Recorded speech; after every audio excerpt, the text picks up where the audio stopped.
Welcome back to another episode of Overwatch Workshop Tutorial. Today we'll be learning how to make Bastion fly like ᵒᴅᵅ and as well be able to stop this with a keystroke. So with that being said, let's go ahead and get started. The first thing you're going to want to do is go up to the settings menu once you're at the create game lobby. From here, we're going to go ahead and just enable the heroes that we want to use. So today we'll be using Bastion. You can just disable all of them and then just only enable Bastion or whatever hero you'd like to use for this mode. As well, I'm going to be disabling a few of the modes because I know that I only want them to be fighting in deathmatch for this example, so let's just go ahead and turn these off. Whenever you're creating a new game mode, you always need to leave one of these enabled, otherwise you're going to get this error. So just make sure you leave one enabled, such as deathmatch, which is, I know, the one that I want to use, so we can disable escort. So now onto the workshop rules. Once you know what heroes and what game modes you're going to be using, you need to go ahead and set up the rules. And so in order to do this, we're only going to be using two simple rules. One is going to be used when you're holding the F key or interact key. This is typically the button that you use to use Symmetra's teleporter. This is going to be our fly button. And then as well, we're going to use the right click button or Bastion's repair to stop flying. So we can add these two rules and just leave them blank for now. And let's go ahead and name them.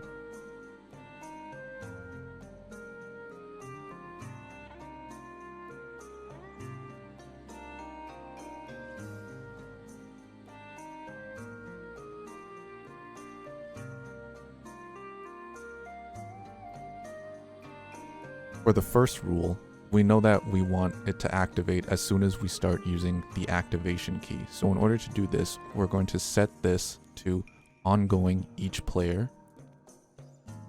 We're going to leave these as default settings. Under conditions, we're going to be looking for the is button held condition. You can use this same value if you want to use any type of skill in a different way. So we're going to be using this on event player. And instead of primary fire, we're going to change this value to interact. This is the F key. And then we're going to leave it as equal to true. So what this means is whenever the person who's playing the event player holds the F key and this evaluates to true, it's going to fire off this action that we're about to make. And so the actions that we are going to make is going to be like this. Under action, we're going to look for start accelerating. It's going to give you all of the default options for start accelerating, but we're not going to be using vectors as our direction. We're going to be using just a certain value of a vector, and that vector value is up. So what this means is it's going to start accelerating when we press the F key, which is our previous condition, and it's going to shoot us up at a certain number. The number we want to be shot up at is going to be left as these default values. And so all this is going to do is it's going to reevaluate our direction, rate, and max speed in relation to the player. We want this to be set to the player and not the world because it's each individual player that needs to be affected by this, not a separate entity. Once this is done, we can hit OK.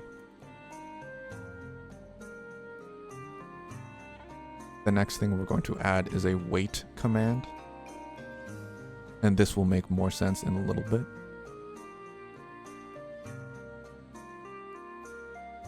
Then we are going to add a stop acceleration command. This is to prevent us from flying up endlessly. And then this time what we can do is we can duplicate our first action. And all we're going to do is change it a little bit. We are going to change this to forward.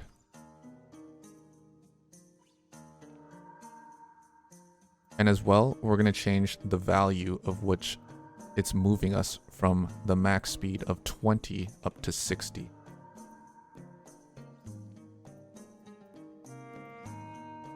Next up, we're going to change the right click to stop flying.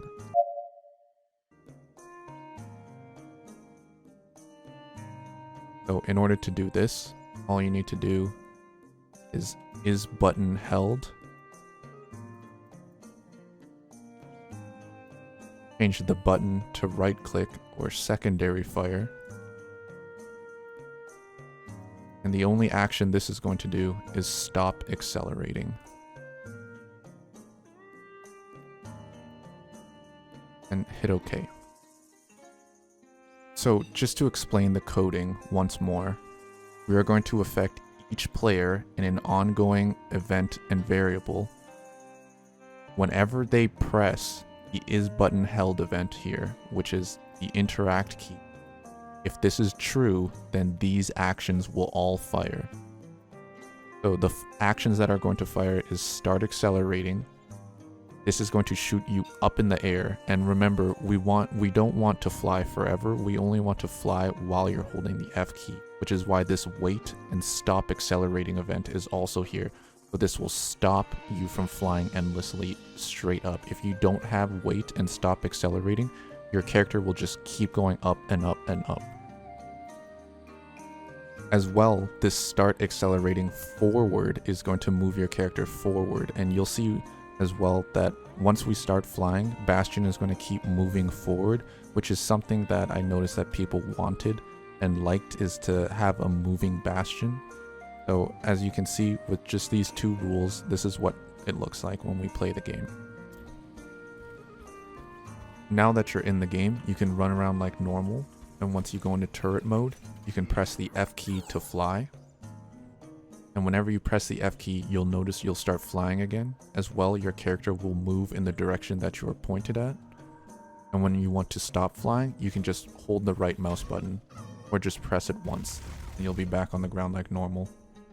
As well, if you'd like to move when you're on the ground, just tap the F key, and once you're on the ground, your character will keep moving. So this is kind of like a walking tank Bastion.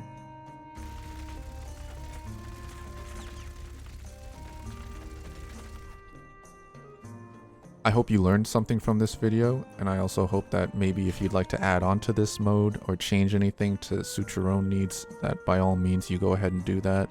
Thanks for watching.